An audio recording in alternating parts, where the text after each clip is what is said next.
ఆది దైవము నీవయ్యా, ఆది దైవము నీవయ్యా.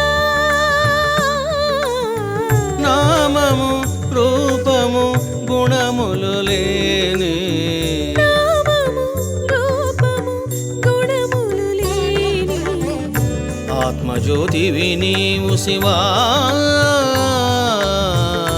ఆత్మజ్యోతివి నీవు శివా.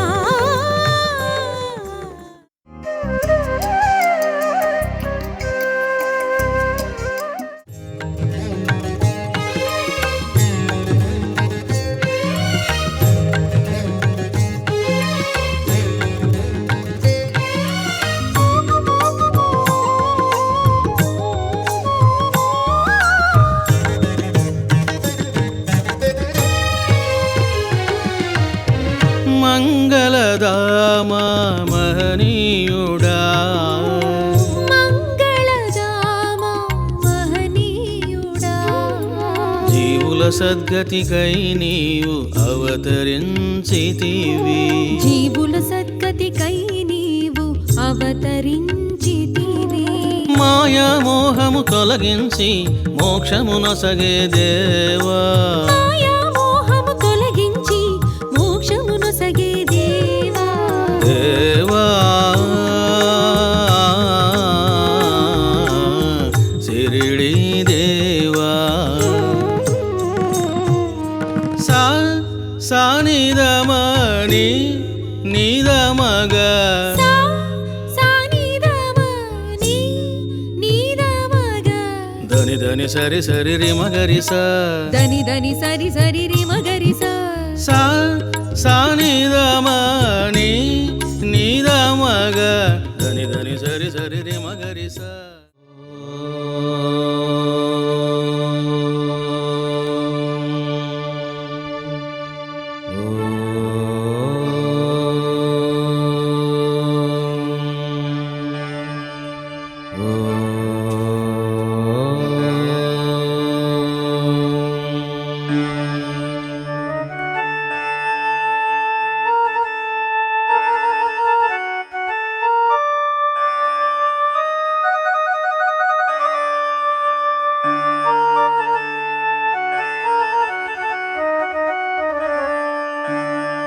గురు బ్రహ్మ గురు విష్ణు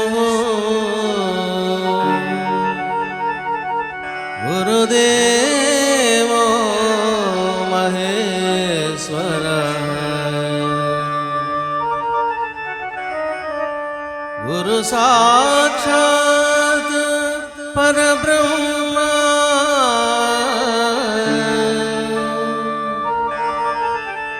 తస్మై శ్రీ గురవే నమః. తస్మై శ్రీ శిరిడి సాయి దేవాయ నమః. తస్మై శ్రీ శివాయ నమః. తస్మై శ్రీ ఆదిపరాశక్తినే నమః. సర్వసిద్ధగురుభ్యో నమః. సకల మహర్షిభ్యో నమః. ఓం వేద పురుషాయ నమః. దివ్యాత్మ స్వరూపులారా, సాయి బంధువులారా, ఈరోజు మీరు ఉపనిషత్తులలో సాటి లేని ఉపనిషత్తు, సకల ఉపనిషత్తులలో తొలి ఉపనిషత్తు అయినటువంటి ఈశావాస్యోపనిషత్తు గురించి మీరు శ్రవణం చేయబోతూ ఉన్నారు. మానవుడిని మహితాత్ముడిని చేసేది వేదం. ఇటువంటి వేదములోన ఎన్నో ఉపనిషత్తులు ఉన్నాయి. ఈశావాస్యోపనిషత్తు గురించి మనం శ్రవణం చేసే ముందు అసలు ఉపనిషత్తు అంటే ఏమిటి ముందు తెలుసుకోవాలి. Without knowing what the meaning of Upanishad, the student cannot understand what is the philosophy. Upanishad అంటే ఏమిటో ముందు అర్థం చేసుకోవాలి. ఉపనిషద్, ఉప అంటే సమీపాన, నీ అంటే దిగువ భాగాన, షధ్ అంటే కూర్చోవడము. ఉపనిషత్తు యొక్క అర్థం ఏమిటయ్యా అని అంటే సమీపాన, క్రింది భాగాన కూర్చోవడము. వేదాంత భాష ఎలా ఉంటుందంటే నిగూఢంగా ఉంటుంది. అక్షరం అక్షరము వాన్ని పట్టుకుంటుంది. విద్వాంసులని, పండితులను ఆటాడిస్తుంది. మహామహా మేధావులను బోల్టా కొట్టిస్తుంది. కాబట్టి వాట్ ద మీనింగ్ ఆఫ్ ఉపనిషద్ అన్నప్పుడు తాత్పర్యం ఏమిటయ్యా, అర్థం ఏమిటయ్యా అని అంటే సమీపాన, దిగువ భాగాన కూర్చోవడము. షధ్ అంటే కూర్చోవడం. మరి దేనికి సమీపాన కూర్చోవడం, దేనికి దిగువన కూర్చోవడం? చూసారా, మన మహర్షులు అపారమైనటువంటి ప్రజ్ఞావంతులు. ప్రజ్ఞానానికి ప్రతిరూపమే మన సనాతన మహర్షులు అనేది మనం తెలుసుకోవాలి. కానీ డైరెక్ట్గా చెప్పకుండా వాళ్ళు మాట్లాడేటువంటి భాష, వ్యక్తం చేసేటువంటి భావ విధానము చాలా విలక్షణంగా ఉంటుంది. దేనికి దగ్గరగా ఉండడము, దేనికి సమీపంలో ఉండడము అని అంటే సిద్ధ గురువును ఆశ్రయించి వినయముతో, అహంకారము లేకుండగా నీవు శాస్త్రాన్ని శ్రవణం చేయడమే ఉపనిషత్ అని దాని యొక్క తాత్పర్యం. మరి ఎందుకు ఈ విధంగా చెప్పింది ఉపనిషత్తు అని అంటే మీకు ఇందాక చెప్పాను, ఉపనిషత్ అనేది ఎవరికి వాళ్ళు చదువుకునేది కాదు. చదువుకుంటే ఏమవుతుందండి అని అంటే ఇదిగో యథాతథంగా నీవు తత్వాన్ని గ్రహించలేవు. నెంబర్ 1, ఏది సత్యమో, ఏది యథార్థమో దాన్ని నీవు గ్రహించలేవు. రెండవది, నీవు విపరీత భావాలకు లోనవుతావు. చూడండి, ఆది శంకరాచార్యుల వారు దివి నుండి భూమికి వచ్చి ఆ మహితాత్ముడు కష్టమైనటువంటి ఉపనిషత్తు జ్ఞానాన్ని, వేద జ్ఞానాన్ని, సర్వశాస్త్రాల జ్ఞానాన్ని యావత్ లోకానికి అందించి వెళ్ళిపోయారు ఆ మహితాత్ములు ఆది శంకరాచార్యుల వారు.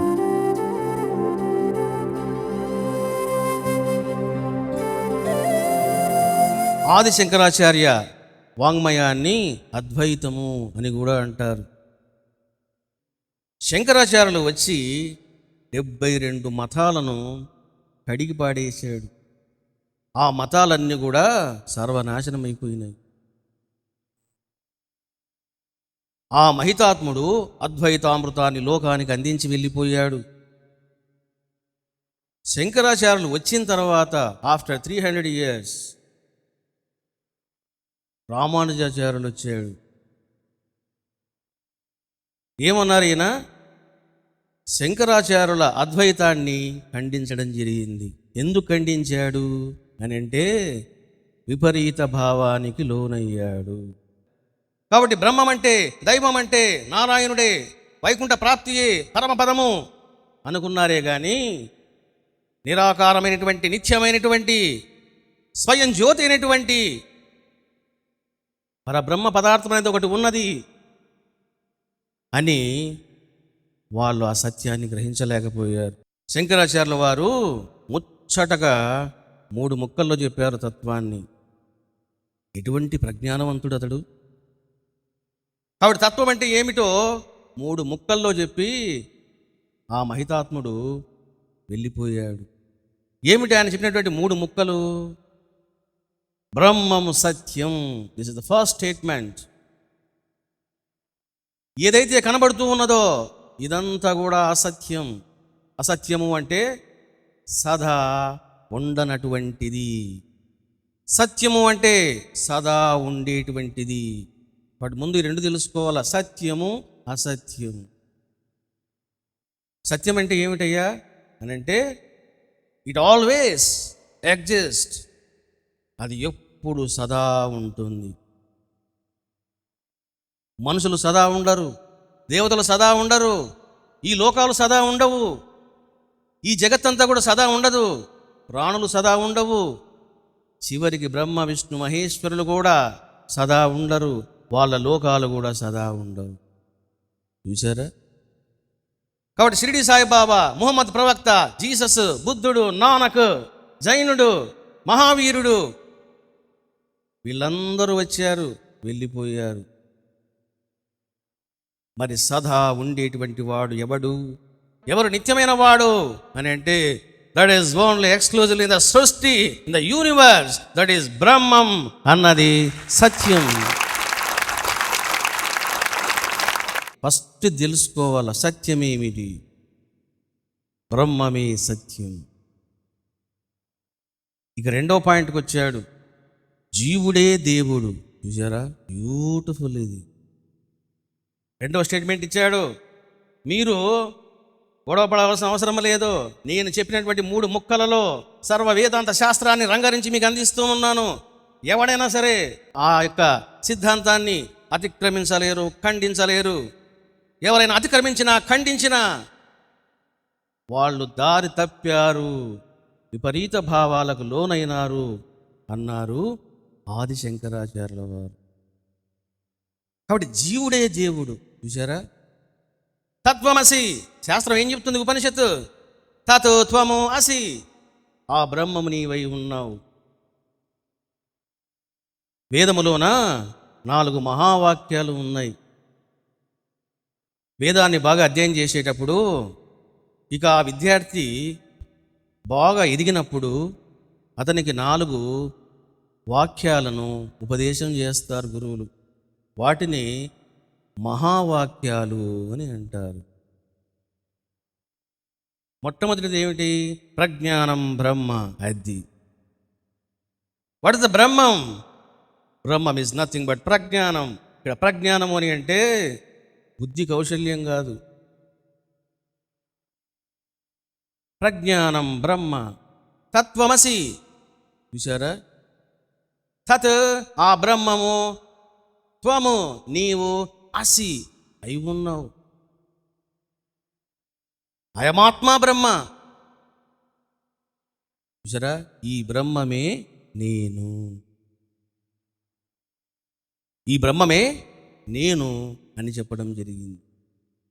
గురువుల దగ్గర శాస్త్ర పాఠాలు చదువుకొని చెప్పారా?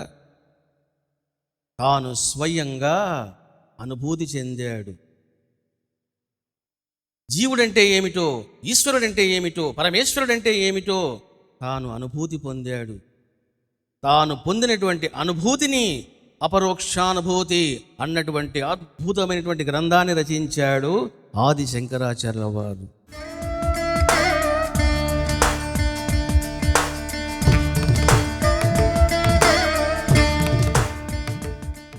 ఆ గ్రంథాన్ని రచించాలంటే అతడికి ఎంత దమ్ము ఉండాలి, ఎంతటి ధైర్యం ఉండాలి, ఎంతటి సాహసం ఉండాలి. ఎందుకు అని అంటే హీస్ టెల్లింగ్ హిస్ ఎక్స్పీరియన్స్. శంకరాచార్యుల వారు వారి యొక్క అనుభూతిని చెప్పడం జరిగింది. ఆత్మదర్శన అనుభూతి అన్నటువంటి గ్రంథాన్ని ఫస్ట్ గ్రంథంగా నేను రాశాను. నేను రాసిన తొలి గ్రంథం ఏమిటయ్యా అంటే ఆత్మదర్శన అనుభూతి. అంటే ఆ అనుభూతి ఎలా ఉంటుంది అని నేను రాశాను. ఎలా రాశాను? నేనేమైనా సంస్కృతం నేర్చుకున్నానా బాగా? మరి నేనేమైనా పండితుడినా? రెండూ కాదు. మరి ఎలా రాశాను ఆ పుస్తకం? ఆ పుస్తకాన్ని చదివినటువంటి ఏ పండితుడైనా, ఏ మహా విద్వాంసుడైనా, సకల శాస్త్ర పారంగతుడైనా నా ముందుకు రావచ్చు, నాతో వాదోపవాదాలు చేయవచ్చు, నాతో మాట్లాడవచ్చు. మరి నేను ఏ ధైర్యముతో, ఏ సాహసముతో, ఏ ప్రజ్ఞానముతో నేను ఆ గ్రంథాన్ని రచించాను? Because I'm having that experience. As seen బ్రహ్మం. జీవత్వం అంటే ఏమిటి, పరబ్రహ్మత్వం అంటే ఏమిటి, మరణం అంటే ఏమిటి, ఇవన్నీ నేను అనుభవించాను, అనుభూతిగా పొందాను.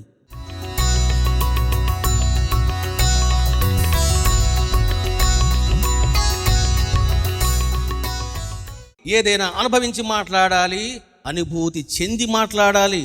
వేదాంతములో బడాయి పనికిరాదు, నకరాలు పనికిరావు. Whatever you are saying, first you have experience. మాటలు ఎవడైనా మాట్లాడతాడు, ఏముంది అక్కడ?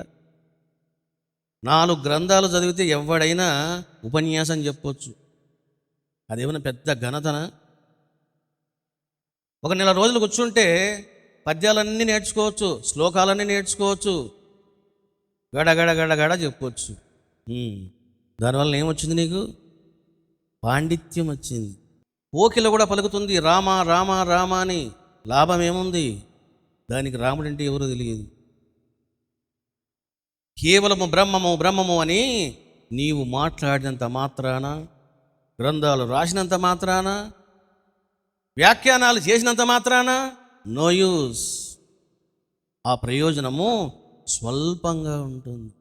జీవుడే దేవుడు అన్నాడు శంకరాచార్యుల వారు. 3వ వాక్యంగా ఏమన్నాడు? ఈ జగత్తు భ్రాంతి అన్నాడు. చూసారా? బ్యూటిఫుల్. ఇది బ్రహ్మం సత్యం నెంబర్ 1. నెంబర్ 2 జీవుడే దేవుడు. 3వది జగత్తు మిథ్య అన్నాడు. శంకరాచార్యుల వారి గురువు అయినటువంటి గోవింద భగవత్పాదులు. ఈయన ఎవరు? ఆత్మానుభూతిలో నిలిచిపోయినటువంటి మహితాత్ముడు. వారి గురువైనటువంటి గౌడపాదులు ఎలాంటి గురువు? బ్రహ్మజ్ఞాన నిష్ఠులు. చూసారా?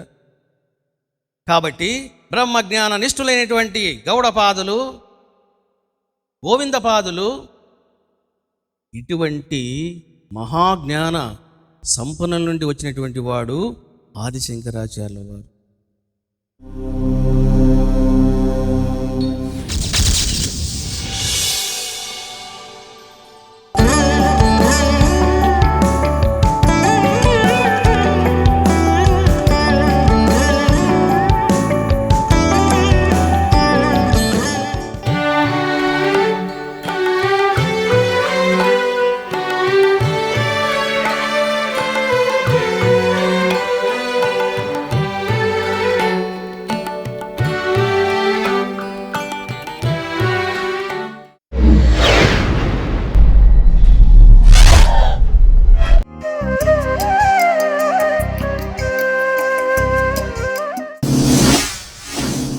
స్వామివారు ఓంకారం చెప్పినప్పుడు కన్న తల్లి దీవెనలు ఇచ్చినట్టుగా, చల్లదనం ఇచ్చినట్టుగా నాకు అవపడ్డదండి. స్వామివారు తల మీద చేయి పెట్టినప్పుడు బాబావారు నాకు చెయ్యి పట్టుకొని ఒక టెంపుల్, ఒక వెంకటేశ్వర టెంపుల్కు తీసుకుపోయి ఒక చెరువు చుట్టూ, ఒక నది చుట్టూ, ఒక పక్షుల చుట్టూ, ఒక ఆవుల చుట్టూ తిప్పినట్టు నాకు అవపడ్డదండి. మహర్షి వారు నా తలపైన చేయి పెట్టినప్పుడు గులాబీ కలర్ వర్ణంతో బాగా కలర్స్ కనబడినాయి. తర్వాత నా నుండి ఏదో చెడును తీసేసినట్టు నాకు అనిపించింది. 20 years క్రితం చనిపోయిన మా ఫాదరు ఫోటో రూపంలో కనబడ్డాడు. ఆ ఫోటోకు దండ వేసున్నట్టు కనబడింది. విపరీతమైన తేజస్సులు కనబడినాయి, మంచి కిరణాలు కనబడినాయి. ఇవంటి నాకు కలిగిన అనుభూతులు.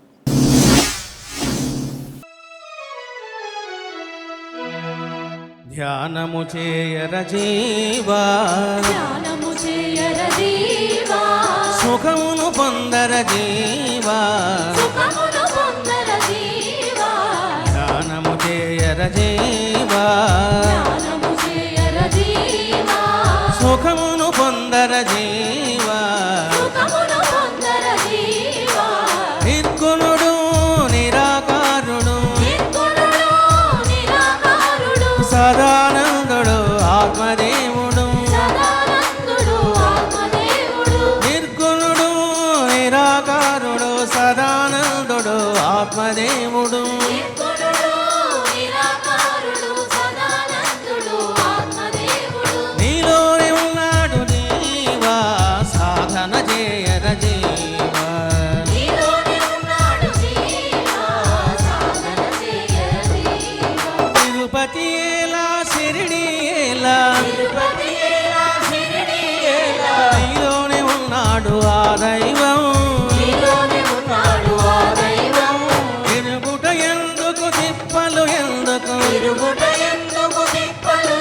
మనసును సాక్షిగా చూడరా,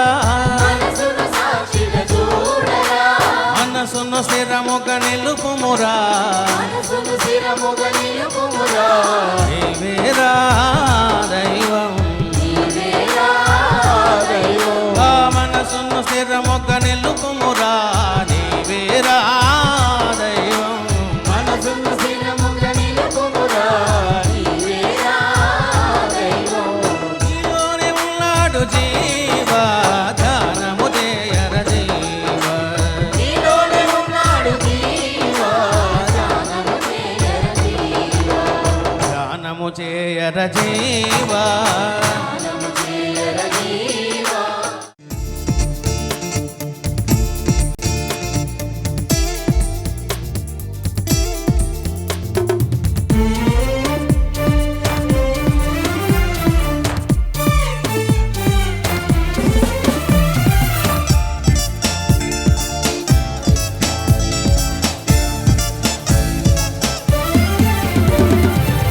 ఎంత దూరాన నీవున్నా, ఎంత దూరాన నీవున్నా, కంటికి కనబడకున్నా, కంటికి కనబడకున్నా, ఎంత దూరాన నీవున్నా, ఎంత దూరాన నీవున్నా, కంటికి కనబడకున్నా, కంటికి కనబడకున్నా, నిరతము నీ ధ్యాసయే,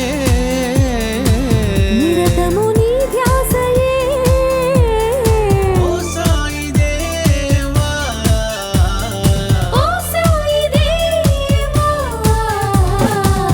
దాపమగరి సనిరే, దాపమగరి సనరి, రిమదపమగరి రే గారి సా, రివదమగరి రిగరి సా, సని స పమ ప గరి గ సని స. సని స పమ గరి గ సని స. మంగళము సాయీశ్వరా, మంగళము సాయీశ్వరా, మంగళము శివ సాయీశ్వర, జయ మంగళము శివ సాయీశ్వరా, మంగళము సాయీశ్వరా, మంగళము సాయీశ్వరా, జయ మంగళము సాయీశ్వరా, సాయీశ్వరా, మంగళము శుభమంగళము, మంగళము శుభమంగళము, మంగళము ప్రేమ మంగళము, మంగళము ప్రేమ మంగళము, మంగళము సాయీశ్వరా, మంగళము సాయీశ్వరా, మంగళము సాయీశ్వర, జయ మంగళము